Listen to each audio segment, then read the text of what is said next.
প্রায় ২২ বছরের রাজনৈতিক মিত্র নির্বাচনী সঙ্গী বিএনপি ও জামাত ২০২২ সালে দল দুটির সম্পর্ক শিথিল হয় ২০ দলীয় জোট ভেঙে দেওয়ার মধ্য দিয়ে। জোট ভাঙলেও ২৩ সালের ২৮ অক্টোবর আওয়ামী বিরোধী আন্দোলনেও উভয় ছিল সহযোগী। জুলাই গণ অভ্যুত্থানে বৈষম্য বিরোধী ছাত্র নেতৃত্ব, বিএনপি জামাতসহ আওয়ামী নির্যাতনের শিকার দলগুলোর মধ্যে বড় ধরনের ঐক্য তৈরি হলেও গত ৭ মাসে অনৈক্যের সুর দেখা গেছে। ৫ আগস্ট ছাত্র জনতার অভ্যুত্থানের পর বিএনপি দ্রুত জাতীয় নির্বাচনের দাবি করে আসছে। জামাত চাইছে সংস্কার শেষে যৌক্তিক সময়ের মধ্যে নির্বাচন।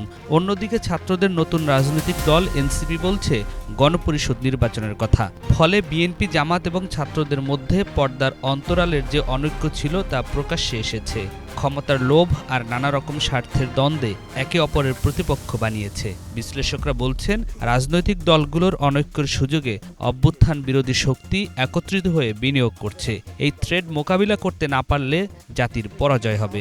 অভ্যুত্থানের বিরুদ্ধে যে শক্তিগুলো এখন ধীরে ধীরে আবার সক্রিয় হওয়ার চেষ্টা করছে, নিজেদেরকে গুছিয়ে নেওয়ার চেষ্টা করছে এবং যে দেশ বিরোধী যে কোনো রকম ষড়যন্ত্রে তারা এখন নিজেদেরকে আর্থিকভাবে এবং অন্যান্য উপায়ে রীতিমতো বিনিয়োগ করছে একদম সিস্টেম্যাটিকলি। এদের ব্যাপারে সচেতন থাকা, এটি একটি কমন থ্রেট আমাদের জন্য, পুরো জাতির জন্য। এই কমন থ্রেট জন্য আমাদেরকে আবার ঐক্যবদ্ধ করতে সহযোগিতা করে।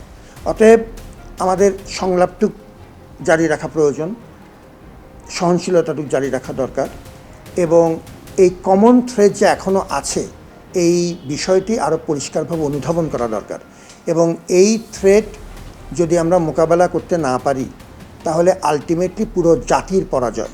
কারণ এই গণ অভ্যুত্থানের পরাজয় এক অর্থে পুরো জাতির ভবিষ্যৎকে একটা বড় রকম হুমকির মুখে ফেলে দেবে। সবচেয়ে ক্ষতিগ্রস্ত হয়েছে বিএনপি, মারাত্মক রকমভাবে অত্যাচারিত হয়েছে।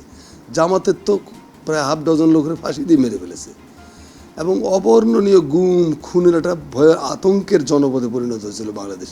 আমি বলতাম তখন যে এটা দক্ষিণ এশিয়ার কসাইখানা। আমরা যে ঐক্য, যে দৃঢ়তা দিয়া, যে সংহতি দিয়া ফ্যাসিবাদকে মোকাবেলা করলাম, সেই দৃঢ়তা, সেই সংহতি যেন অক্ষুণ্ণ থাকে। কিন্তু দুর্ভাগ্যজনকভাবে এর ঘাটতি দেখা যাচ্ছে। পরস্পরের বিরুদ্ধে পরস্পরকে কথা বলতে শুনি, এগুলো একেবারে আত্মঘাতী। আমি মনে করি এটা বাংলাদেশের জন্য ভয়ঙ্কর অকল্যাণ ডেকে আনবে এবং আলটিমেটলি যারা এগুলো করাচ্ছে, নিজেদের মধ্যে বিভেদ এবং হানাহানি, আলটিমেটলি তাদের তো একটা এজেন্ডা আছে। সেই এজেন্ডা কি? আওয়ামী এই ফ্যাসিবাদকে, আওয়ামী দানবদেরকে আবার পুনর্বাসন করা। সেই সুযোগ কি আমরা দেবো কিনা, আজকে সেই প্রশ্নের মুখোমুখি আমরা। তবে এই দুই বুদ্ধিজীবী আশার কথাও শুনিয়েছেন। তারা বলছেন, স্বার্থের দ্বন্দ্ব থাকলেও সংকটের মুখে রাজনৈতিক দলগুলো আবারও ঐক্যবদ্ধ হবে। যে প্রত্যেকটা পলিটিক্যাল পার্টির নিজস্ব এজেন্ডা আছে, তাদের নিজস্ব স্বার্থ আছে, সেগুলো থাকবে।